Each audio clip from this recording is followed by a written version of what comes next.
Jaeho's hands were around Minji's throat before his brain caught up to his body, slamming his best crew leader against the wall hard enough to crack plaster. She's She's just a just maid. a Leave her maid, alone. Minjae choked out, but they both knew that was a lie now, because maids don't make bosses see red, don't make killers shake with something that feels dangerously close to fear. 3 years he'd walked past her like she was air, and now one touch from another man had turned her into the only thing he could see. If you want to see how a man becomes so obsessed with someone he never noticed, subscribe now because this story is about to get dangerous. Hannah's day began at 5:30 every morning, just as it had for the past 3 years. She'd wake in her small room in the staff quarters, shower quickly in the shared bathroom, and tie her thick curls into a practical bun that kept them out of her face while she worked. The other maids were Korean women who spoke in rapid-fire conversations she couldn't quite follow, their eyes sliding past her like she was furniture. She'd learned to accept it. Being invisible had its advantages in a house where too much attention could be dangerous. The mansion belonged to Jaeho, though she rarely saw him. He was a figure glimpsed in passing, always in expensive black suits, always surrounded by hard-faced men who carried guns under their jackets. She knew what he was. Everyone knew. The neighborhood whispered about the Black Serpent clan, about the young boss who'd inherited the empire at 25 and expanded it ruthlessly. But Hannah needed the money. Her mother's medical bills were crushing, and this job paid 3 times what she'd make anywhere else. So she kept her head down, cleaned what needed cleaning, and tried not to think about the occasional bloodstains she scrubbed from marble floors. This particular morning started like any other. She was polishing the banisters in the main stairwell when Minjae appeared. He was Jaeho's crew leader, handsome in a dangerous way, with an easy smile that made him seem less threatening than he actually was. Unlike the other men, he'd always acknowledged her existence. "Morning, Hannah," he said, his English accented but clear. "You're here early." She glanced up, surprised as always when someone used her name. "The same time as always, sir." "Minjae," he corrected, as he had a dozen times before. "We're not so formal here." He leaned against the banister she'd just polished, and she tried not to wince. "You look tired." "Late night? My mother called." "She's not feeling well." Something shifted in his expression, softening it. "I'm sorry. Is there anything you need? Time off? Money for doctors?" The offer caught her off guard. In 3 years, no one had asked if she needed anything. No, thank you. I'm managing. The offer stands." He smiled, and it reached his eyes. "You work too hard, you know. When's the last time you took a break?"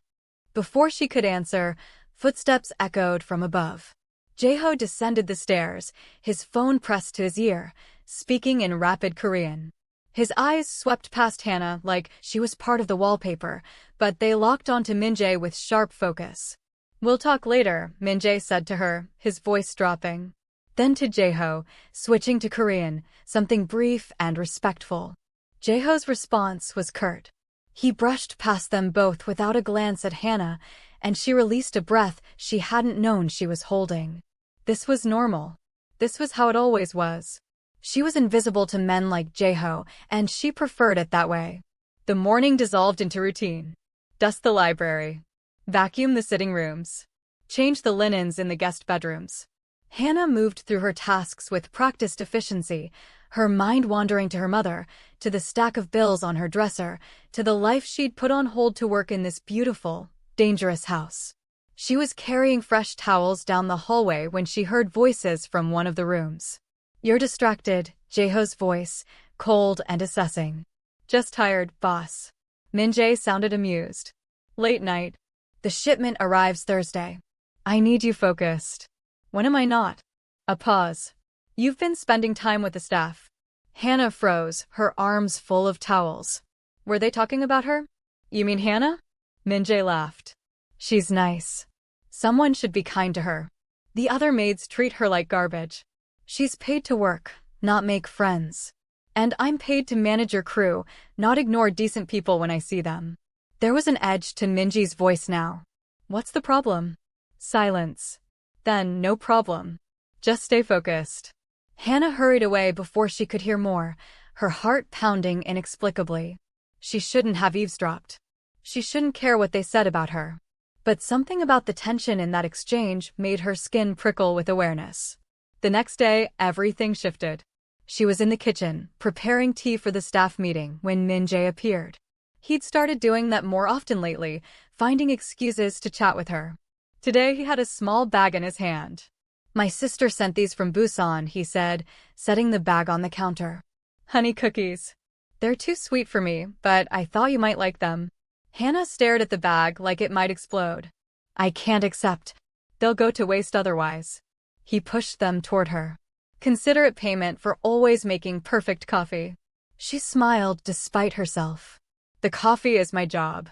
And you're exceptional at it." He leaned against the counter, his posture relaxed. "How's your mother?" The question caught her off guard again. No one asked about her mother. No one asked about her at all. "She's stable. Thank you for asking. If you need anything, Hannah, really. I know the boss pays well, but medical bills can be." "What's going on here?" They both turned. Jae-ho stood in the doorway, and for the first time in 3 years, his eyes were locked directly on Hannah. Not through her. Not past her. On her. The intensity of his gaze made her breath catch. "Just talking," Min-jae said easily. "I brought Hannah some cookies." Jae-ho's expression didn't change, but something flickered in his dark eyes. "Min-jae. My office. Now." It wasn't a request. Min-jae's jaw tightened slightly, but he nodded. "Sure, boss." To Hannah, he said, "Enjoy the cookies." As they left, Hannah caught Jae-ho looking back at her, just once. The look lasted only a second, but it pinned her in place like a butterfly to a board. Then he was gone, and she was alone in the kitchen, her hands trembling slightly as she reached for the bag of cookies. What was that? Over the next few days, Hannah began to notice things that made her skin prickle with awareness. Jae-ho was watching her. Not obviously. Not in a way anyone else would notice. But she felt his eyes on her when she cleaned the hallway outside his office. She caught him standing motionless in doorways, his gaze tracking her movements. Once, when she was carrying laundry up the stairs, she looked up to find him on the landing above, staring down at her with an expression she couldn't read. It should have frightened her. Men like Jae-ho were dangerous, and attention from them rarely ended well. But instead of fear, she felt something else. Curiosity. Confusion. And underneath it all, a strange flutter of something that might have been excitement. She tried to dismiss it. She was imagining things. But then he started speaking to her. "Bring tea to my office at 3, he said one afternoon, not even looking at her as he passed in the hallway. She froze. "Sir? Tea. 3 o'clock. He kept walking, but she saw his shoulders tense, as if her voice affected him somehow. At exactly 3 o'clock, she knocked on his office door, a tray balanced in her hands. Her heart hammered against her ribs. "Come in." The office was all dark wood and leather, walls lined with books in Korean and English. Jae-ho sat behind his massive desk, papers spread before him, but he wasn't looking at them. He was looking at her. "Set it there," he said, gesturing to the corner of his desk. She moved carefully, trying not to let the cups rattle. As she poured the tea, she felt him watching every movement. The silence stretched, oppressive and charged. "Your name is Hannah." It wasn't a question, but she answered anyway. "Yes, sir." "How long have you worked here?" 3 years, sir." 3 years, he repeated softly, as if the number surprised him. "And I never." He didn't finish the sentence. She kept her eyes on the tea, not daring to look up. "Your mother is ill." Her hand jerked, nearly spilling the tea. How did he know that? Had he been listening when she talked to Min-jae? Or had he asked about her? "She's managing, sir." "It doesn't affect my work." "I didn't say it did." His voice softened slightly. "If you need time off." "I don't." "Thank you, sir." Another long silence. "Then you can go." She fled, her pulse racing. Behind her, she heard what might have been a frustrated exhale, but she didn't dare look back. That night, she lay in bed replaying the conversation, trying to understand what had just happened. Jae-ho knew her name, knew about her mother, had offered her time off. After 3 years of complete invisibility, he suddenly saw her. And it had started the moment he'd seen Min-jae talking to her in the kitchen. The realization hit her like cold water. He was jealous. No, that was impossible. Men like Jae-ho didn't get jealous over maids. But the more she thought about it, the more the pieces fit. The way he'd ordered Min-jae to his office immediately after finding them together. The way he'd started watching her afterward. The tension that seemed to follow him whenever Min-jae was near her. She should have been afraid. Instead, she felt a dangerous thrill run through her. If you're as obsessed with this tension as Jae-ho is with Hannah, do us a favor and smash that like button. Let us know in the comments what you think is going to happen next, because things are about to get even more complicated. The next morning, Hannah was assigned to clean the East Wing, far from the main areas where Min-jae usually worked. The day after, she was told to focus on the third floor. Then the gardens. Always somewhere away from where Min-jae would be. It took her 3 days to realize it wasn't coincidence. Jae-ho was deliberately separating them. Min-jae noticed too. He cornered her in the laundry room one afternoon, his expression bemused. "Are you avoiding me?" "What?" "No, because I haven't seen you in days. Every time I look for you, you're in some random part of the house I never go to." She folded a sheet carefully, not meeting his eyes. "I'm just following my assignments. Assignments that keep changing." He leaned against the washing machine. "Your boss is acting weird lately. Snapping at me over nothing. Giving me grunt work when I should be handling important things. Did something happen?" "I don't know what you mean." "Hannah." He waited until she looked at him. "Did I do something wrong? If I made you uncomfortable?" "You didn't. You've been nothing but kind to me." She managed to smile. "Maybe he's just stressed." Min-jae studied her for a long moment. "Maybe. Or maybe." He smiled slowly. "Did you charm the boss, Hannah?"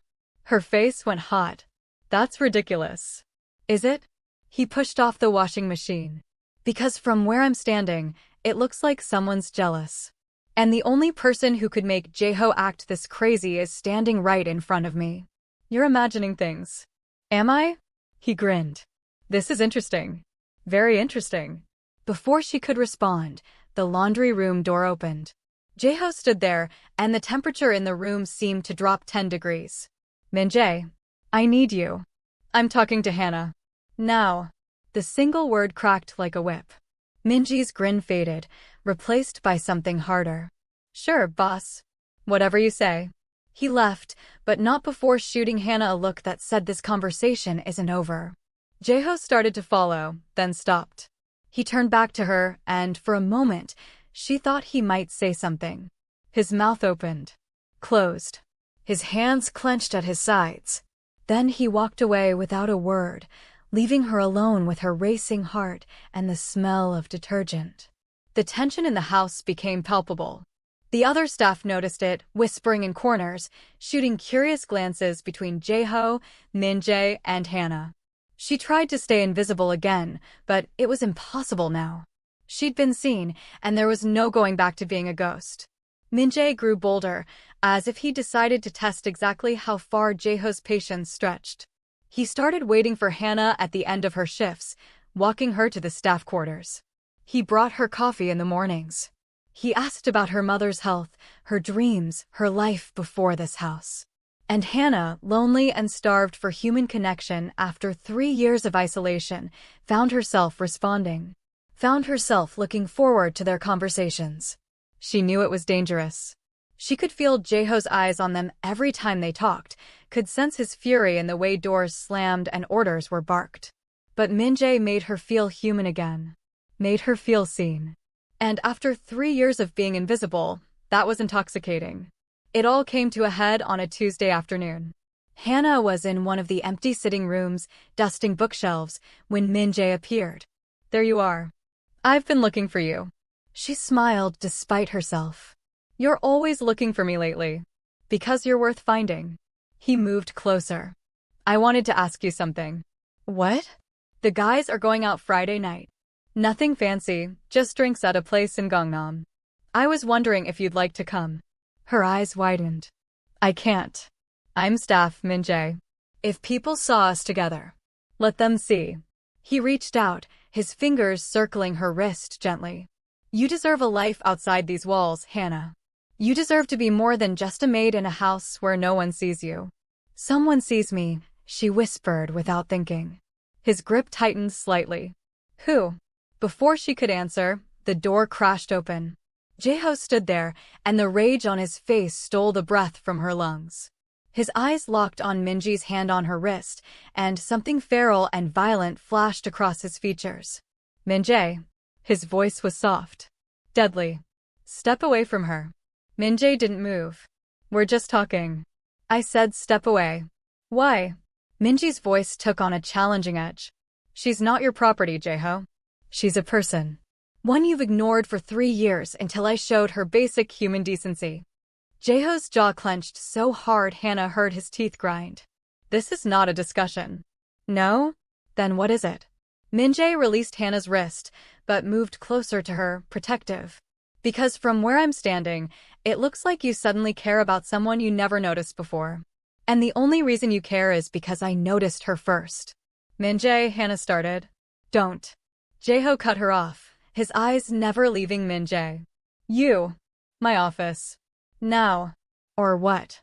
Min-jae spread his hands. You'll fire me? Demote me? We both know I'm too valuable for that. Test me. The air crackled with tension. Hannah felt like she was watching a wire pull tighter and tighter, waiting for it to snap. Finally, Min-jae stepped back. Fine. Let's talk. He glanced at Hannah. Think about Friday. He left. Jae-ho stood there, his chest heaving, his hands clenched into fists. For a long moment, neither he nor Hannah moved. Then, slowly, he turned to face her. He touched you. It wasn't a question, but she answered anyway. My wrist. It was nothing. Nothing, he repeated. He moved toward her, and she backed up instinctively, her spine hitting the bookshelf. He stopped a few feet away, but she could feel the heat radiating from him. Do you have any idea what you've done to me? Her breath caught. Sir. Jae-ho. My name is Jae-ho. He ran a hand through his hair, the gesture frustrated and vulnerable in a way she'd never seen from him. For 3 years, you were invisible. I passed you in hallways and never saw you. You cleaned my office and I never noticed. And then he touched you. His voice dropped to barely a whisper. And suddenly I couldn't see anything else. Hannah's heart thundered. I don't understand. Neither do I. He laughed, the sound broken. I've killed men without hesitation. Built an empire on blood and fear. And a single smile from you unmakes me completely. This is crazy, she whispered. I know. He took another step closer. But I can't stop. I've tried. God, I've tried. But every time I see him near you, I want to destroy everything. Every time you laugh at something he says, I want to. He cut himself off, his jaw working. Want to what? He looked at her then, really looked at her, and she saw the truth burning in his eyes. Possession. Obsession. Something dark and dangerous and absolutely terrifying. Make you mine, he said simply. The words hung between them, loaded and heavy. Hannah couldn't breathe. Couldn't think. This was insane.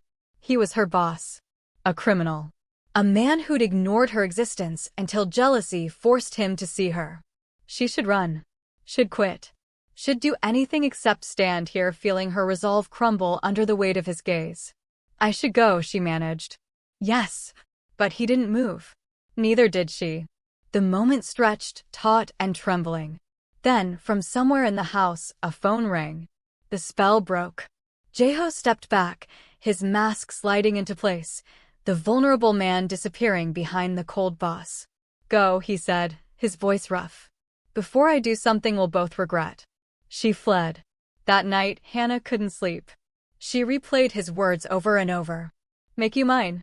The possessiveness in his voice. The raw need in his eyes. It should have terrified her. Maybe it did. But underneath the fear was something else. Something that whispered, what if? What if she stopped being invisible? What if she let herself be seen, not just by Minji's kindness, but by Jae-ho's dark intensity? What if she was brave enough to step into the fire instead of hiding from it? She pressed her palms to her eyes, trying to clear her head. This was wrong. Dangerous. Jae-ho was a mafia boss who'd ignored her for 3 years. His sudden obsession wasn't love. It was possession. Control. She'd be a fool too. A knock on her door made her jump. She glanced at the clock. 2 in the morning. Her heart in her throat, she crept to the door and opened it a crack. Jae-ho stood there, still dressed, his tie loosened and his expression haunted. "I can't sleep," he said simply. "Sir, tell me to go. Tell me you don't feel this too, and I'll walk away. I'll ignore you like I did before. I'll let Min-jae have you. Just say it." She should have. Every rational part of her screamed to say the words. But she looked at him, at the vulnerability beneath the violence, at the way his hands shook slightly at his sides, and she couldn't. "I don't know what I feel," she whispered honestly. He exhaled like she'd gut-punched him. "That's not a no. It's not a yes either. But it's not a no." He reached out slowly, giving her time to pull away. When she didn't, his fingers brushed her cheek, the touch so gentle it made her eyes sting. "I'll take not a no. I'll take anything except indifference." "This is crazy," she whispered again. "I know." His thumb traced her cheekbone. "But I've never been so certain of anything in my life. We're not going to tell you what happens next unless you subscribe right now. Trust us, you're going to want to see how this impossible situation unfolds. Hit that subscribe button and turn on notifications." The next morning felt like a fever dream. Hannah moved through her tasks in a daze, hyper-aware of every sound, every shadow. Jae-ho was in meetings all day, but she felt his presence anyway, as if the air itself had changed texture. Min-jae found her in the afternoon. "Are you okay? You look exhausted." "I'm fine." "Liar." He studied her face. "What did he say to you yesterday?" "Nothing. We just talked." Minji's expression darkened. "He didn't threaten you, did he?" "Because of he." "He didn't threaten me." She managed to smile. "Really, Min-jae?" "I'm okay." He didn't look convinced, but he let it go. "About Friday." "I can't." "I'm sorry." "Can't or won't." She met his eyes. "Does it matter?" He sighed. "Maybe not. But Hannah, listen to me. Jae-ho is my boss and my friend, but he's not someone you should get involved with. He's dangerous. He destroys things. And you're not dangerous? Not like him." He touched her shoulder lightly. "I'm saying this because I care about you. Whatever's happening between you and Jae-ho, end it before you get hurt." "Nothing's happening. Yet?" He squeezed her shoulder. "Be careful. Please." He left her standing there, her mind spinning. Be careful. Good advice. But what did careful even mean anymore when her entire world had been upended in a matter of days? That evening, as the sun set and painted the mansion gold, Jae-ho summoned her to his office again. This time, her hands didn't shake as she knocked. "Come in." He was standing by the window, his back to her, silhouetted against the dying light. He didn't turn when she entered. "Close the door." She did. The click of the latch sounded impossibly loud. "I spoke with Min-jae today," he said quietly. "He asked me to back off. To leave you alone." Her throat tightened. "What did you say?" "I said no." Now he turned, and the intensity in his eyes stole her breath. "I told him that for the first time in my life, I'm going to be selfish about something that isn't business. That I'm going to fight for something I want instead of taking it. I'm not a thing to be taken." "I know." He moved toward her slowly. "That's why I'm asking. Hannah, I know this is insane.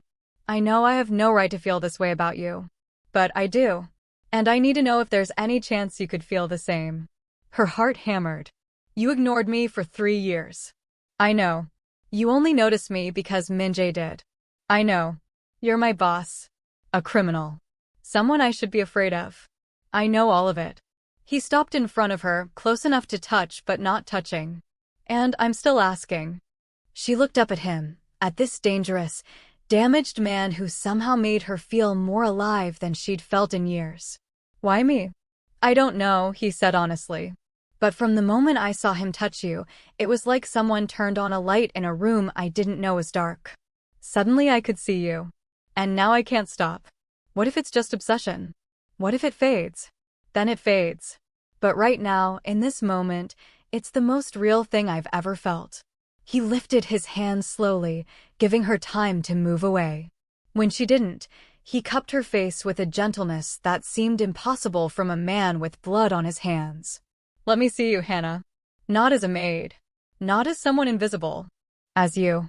She closed her eyes, feeling tears slip down her cheeks. His thumb brushed them away. "I'm scared," she whispered. "Me too." The admission shocked her. She opened her eyes to find him smiling slightly sadly. "I've faced down rivals with guns and didn't flinch," he said. "But the thought of you walking away terrifies me." "This is crazy." "You keep saying that." "Because it is." "I know." He leaned closer, his forehead almost touching hers. "But is it crazy enough to try anyway?" She should have said no. Should have walked away from this beautiful, dangerous disaster waiting to happen. But she looked into his eyes and saw something she recognized. Loneliness. The ache of being invisible for so long that you forget what it feels like to be truly seen. "One chance," she whispered. "You hurt me, and I'm gone." His breath shuddered out. "One chance. I'll take it." He kissed her then, soft and reverent, like she was something precious instead of someone he'd ignored for 3 years. And Hannah, despite every warning bell in her head, kissed him back. The next few weeks existed in a strange bubble. Jae-ho didn't announce their relationship, but he didn't hide it either. He started eating lunch with her in the kitchen. He had his meetings end early so he could find her before she finished work. He touched her constantly, small things like fingers brushing her hand when he passed her in the hallway, his palm on the small of her back when he walked her to her room. The other staff noticed. Their whispers followed her everywhere, but Jae-ho's protection made them careful. No one dared say anything directly. Min-jae noticed too. He kept his distance, but Hannah caught him watching them sometimes with an expression she couldn't quite read. Regret, maybe. Or concern. Once, she tried to talk to him, to explain, but he shook his head. "You don't owe me explanations," he said quietly. "Just be careful, okay? He's my friend, but he's also a man who's used to owning everything he touches." "He doesn't own me. Doesn't he?" Minji's smile was sad. "I hope you're right." Jae-ho changed for her. Small things at first. He smiled more. Laughed occasionally. The brutal edge that had always surrounded him softened when she was near. He told her about his childhood, about inheriting an empire at 25 when his father was killed, about the weight of violence and expectation. She told him about her mother, about growing up between 2 worlds, never quite fitting in either. About the loneliness of being invisible.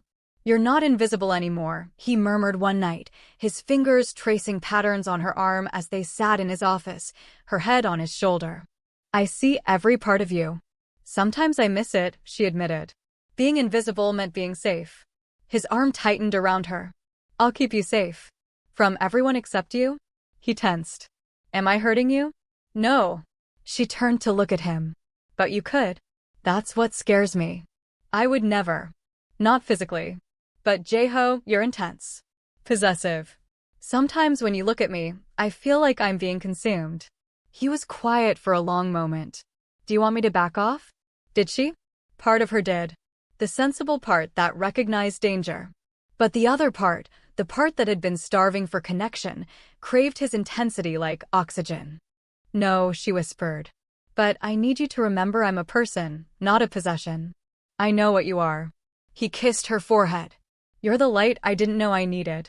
And I promise I'll try to let you shine instead of trying to keep you all to myself." It was a promise he struggled to keep. His jealousy remained a living thing between them. If one of his men looked at her too long, Jae-ho's expression would turn glacial. If Min-jae spoke to her, even in passing, tension would crack through the air. "You have to trust me," Hannah said after one particularly tense incident where Jae-ho had practically dragged her away from a conversation with Min-jae about her mother. "I trust you. It's them I don't trust." "Then trust me to handle it." He struggled with that. But slowly, painfully, he started to let go. Started to trust that she chose him, not because she had to, but because she wanted to. And Hannah found herself falling. Not despite his darkness, but maybe because of it. Because he let her see beneath the violence to the broken, lonely man underneath. Because he looked at her like she was the only person in the world. Because for the first time in her life, she wasn't invisible. Then everything shattered. It happened on a Thursday evening. Hannah was walking back from the pharmacy where she'd picked up her mother's medication. The streets were quiet, the sky dark. She didn't notice the black van until it pulled up beside her. Men poured out. She tried to scream, but a hand clamped over her mouth. She fought, kicking and scratching, but there were too many of them. They dragged her into the van, and the last thing she saw before a bag was pulled over her head was the neon sign of a convenience store, its light flickering like a dying star. Terror consumed her. She couldn't breathe. Couldn't think. The van sped through streets she couldn't see, and hands held her down when she tried to struggle. "The boss is whore," someone said in accented English. "She'll bring a nice price." Boss. They meant Jeho. They'd taken her because of him. The van stopped. They hauled her out, and even through the bag over her head, she could smell water. A dock, maybe. Voices argued in Korean, words she didn't understand but recognized the tone. Negotiation. Demand. Then, cutting through everything, a sound that made her heart leap and break at once. Gunfire. Shouting. More shots. The hands holding her released, and she crumpled to the ground. Someone grabbed her, and she screamed against the bag over her head. "It's me. It's me, Hannah. You're safe." Jeho's voice. She sobbed as he pulled the bag off her head, his face swimming in her vision. Behind him, she saw bodies. Blood. His men moving efficiently, weapons drawn. And Jeho, his suit spattered with red, his eyes wild and terrified as he checked her for injuries. "Did they hurt you? Tell me." "I'm okay. I'm okay."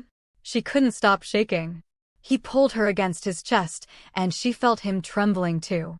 Around them, the violence continued, but in this moment, there was only them. Only his arms holding her like he'd never let go. Only her tears soaking his ruined shirt. "I'm sorry," he whispered into her hair. "I'm so sorry. This is my fault. You were taken because of me." "It's not." "It is." He pulled back, framing her face with hands that were gentle despite the blood on them. "I put a target on you the moment I couldn't stay away.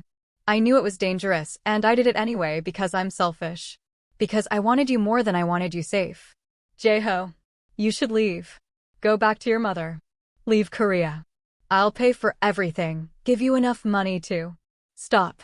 She grabbed his wrists. "Stop talking." He stared at her, chest heaving.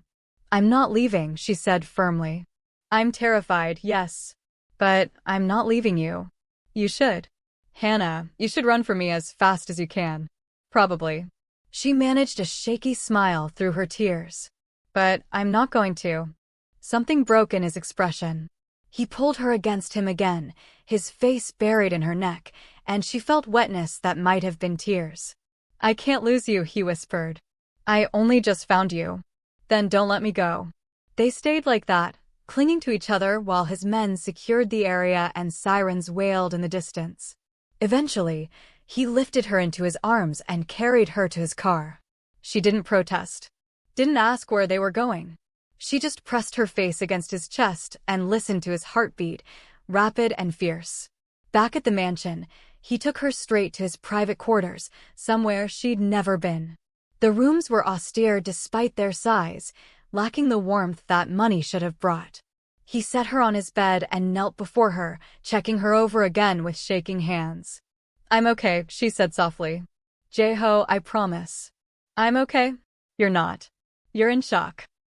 His voice cracked. "This is what my world does. It destroys beautiful things." "I'm not destroyed." "Not yet." He sat back on his heels, and the devastation on his face made her heart ache. "But you will be if you stay with me. They took you to get to me. To hurt me.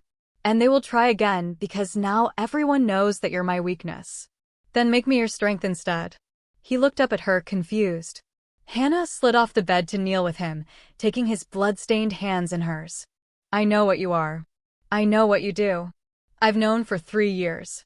I stayed anyway because I needed the money, yes, but also because I'm not afraid of darkness. I've lived in it my whole life, being invisible, being ignored. You made me visible, Jeho. You made me feel alive. And I'm not going to let fear take that away. You should be afraid." "I am." But I'm more afraid of going back to being invisible than I am of staying with you. He closed his eyes, and tears tracked through the blood on his face. I don't deserve you. Probably not. She smiled. But you've got me anyway. He kissed her then, desperate and claiming, his hands cradling her face like she was the most precious thing he'd ever held. And Hannah kissed him back, tasting salt and copper and something that might have been redemption. When they finally pulled apart, he rested his forehead against hers. I have to make you safe. Whatever it takes. We'll figure it out together. Together, he repeated, like the word was foreign. Then, softer, I'm not used to together. Get used to it. He laughed, the sound broken but real. Okay, together. The next morning, everything changed again. Jae-ho called a meeting of his entire organization. Hannah stood beside him in front of 40 dangerous men, her hand in his, her heart in her throat. This is Hannah, Jae-ho said, his voice carrying through the room. She is under my protection. Anyone who touches her, looks at her wrong, or even thinks about using her to get to me will answer to me personally. Is that understood? Silence. Then, as one, the men nodded. She's not a weakness, Jae-ho continued, his grip tightening on her hand. She's a line you don't cross. Spread the word to every crew, every rival, every two-bit gangster in Seoul. Hannah is mine, and I will burn down anyone who forgets it. The possessiveness in his voice should have bothered her. Maybe it did, a little. But it also made her feel safer than she'd ever felt in her life. After the meeting, Min-jae approached them. He looked at their joined hands, then at Jae-ho's face, and something softened in his expression. I was wrong, he said quietly. About what? Jae-ho asked, wary. I thought you were obsessed. That you'd gotten fixated on something you couldn't have and were too stubborn to let go. Min-jae smiled slightly. But the way you fought last night. I've never seen you like that. You weren't fighting for territory or pride. You were fighting for her. I always will be, Jae-ho said simply. Min-jae nodded slowly. Then, to Hannah, I'm sorry. For pushing. For not seeing sooner that this was real. You were trying to protect me, Hannah said. I appreciate that. Still friends? Min-jae asked, a little tentatively. She smiled. Still friends. He left, and Jae-ho watched him go with something like relief on his face. That was hard for him, Hannah observed. I know. He cares about you. So do you. More than I've ever cared about anything. He turned to her. I have something for you. He led her to his office and pulled out a folder. Inside were legal documents, apartment leases, bank statements. What is this? An apartment in your name. In a safe building with security. Enough money in an account to cover your mother's medical care for the next 10 years. A job offer from one of my legitimate businesses if you don't want to work here anymore.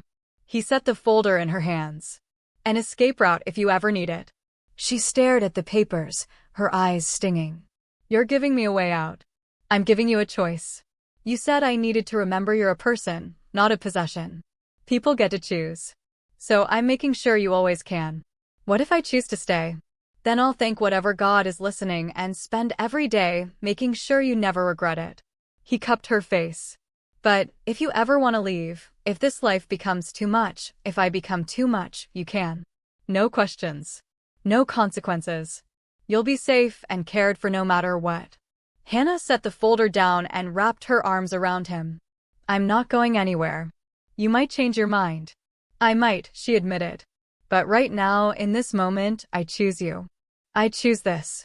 And I'll keep choosing it until I don't. He held her tight, his face in her hair. I don't know how to do this. How to be with someone without consuming them. We'll figure it out. Together, remember. Together, he echoed. The weeks that followed were an adjustment. Jae-ho struggled with his possessiveness, with the constant fear that something would take her from him. But he tried. He gave her space when she needed it. He listened when she said his protection felt like a cage. He learned to trust that she would come back to him even when she left his sight. Hannah moved into her own apartment, the one he'd arranged for her, but spent most nights at the mansion anyway. Not because she had to. Because she wanted to. She started working in one of his legitimate companies, an import business that had nothing to do with the darker side of his empire. She had her own money, her own life, her own choices. Her mother's health improved with the better medical care. Hannah brought her to Seoul, set her up in a nice facility, and visited her twice a week. She never told her mother about Jaeho's real business, but she did tell her she'd found someone. "He sees me, Mom," she said one afternoon as they sat in the facility's garden. "Really sees me." Her mother, frail but sharp-eyed, studied her. "And do you see him?" "Every part of him. Even the dark parts." "And you're not afraid?" "I'm terrified. But I'm more alive than I've ever been." Her mother squeezed her hand. "Then hold on tight, baby. Love that makes you feel alive is rare." Jaeho made mistakes. He was too intense sometimes, too jealous, too quick to see threats where none existed. But he recognized it when she called him on it. He apologized. He changed. He grew. And Hannah learned to assert herself in this new world.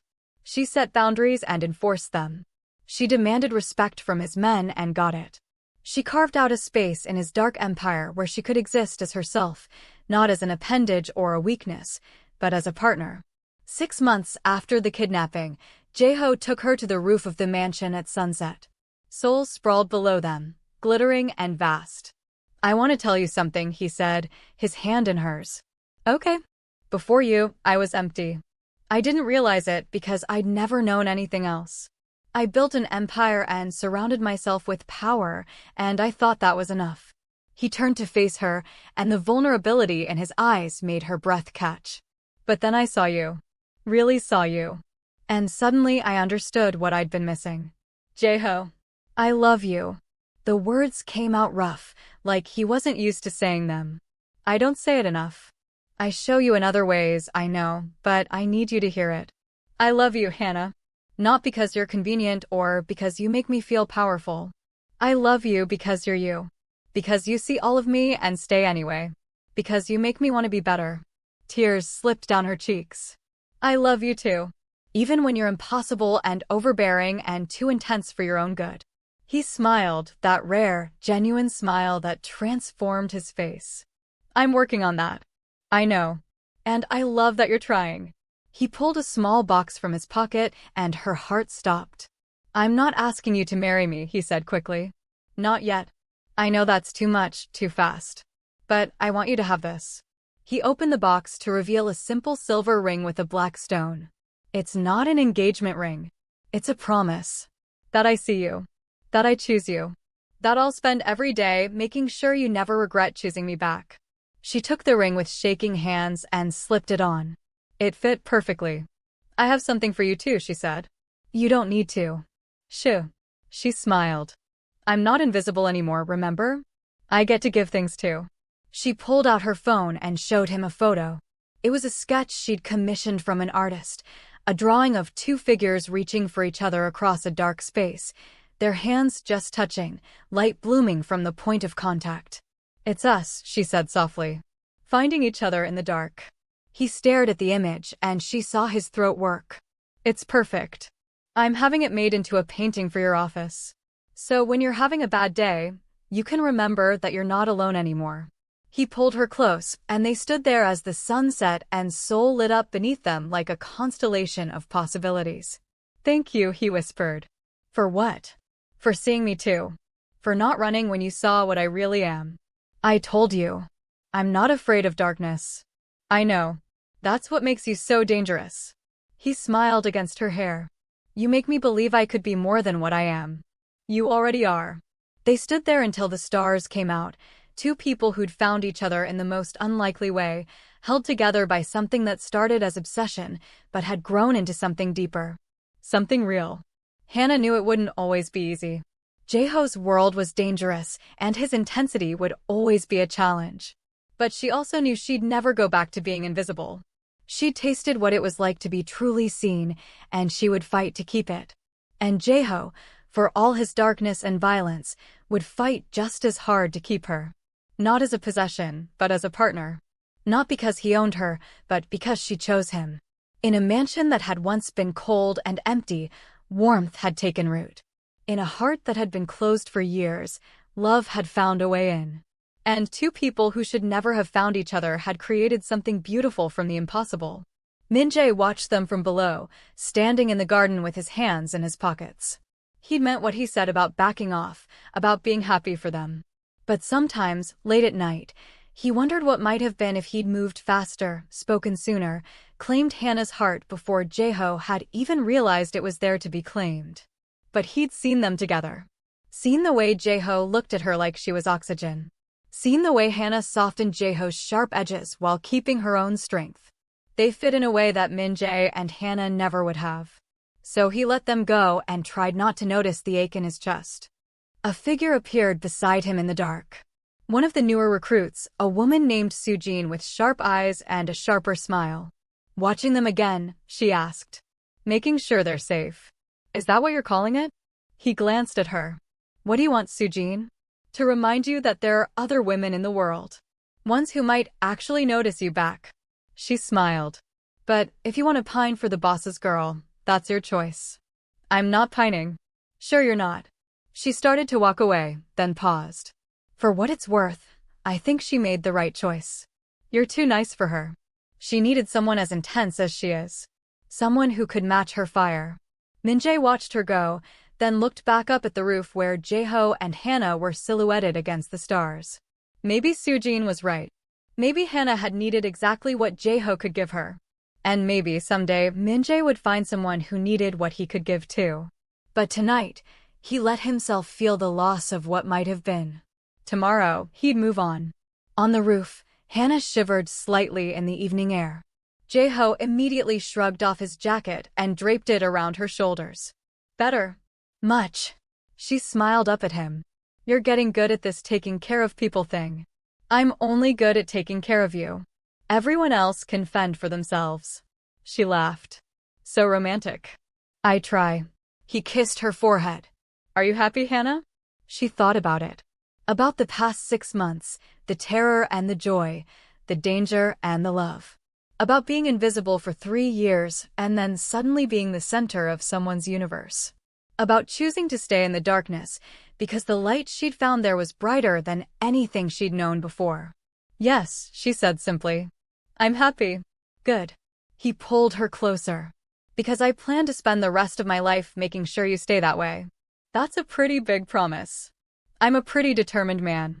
She laughed again and leaned into him, feeling his heartbeat against her cheek. Around them, soul hummed with life and danger and possibility. Below them, the mansion that had been her prison and then her home glowed with warm light. And beside her, the man who'd ignored her for 3 years and then couldn't look away held her like she was the most precious thing in the world. It was complicated.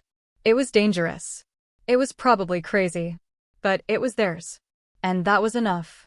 If this story grabbed you and didn't let go, if you felt every moment of tension and every spark of connection, then do us a favor. Subscribe to this channel right now. Drop a comment telling us what you think happens next, because this is only the beginning of Hannah and Jae-ho's story.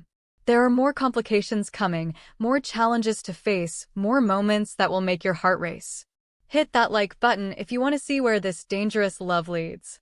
And turn on notifications because you won't want to miss a single second of what comes next. This story is far from over, and trust us, you're going to want to be here for every twist and turn. Subscribe now and let's keep this journey going together.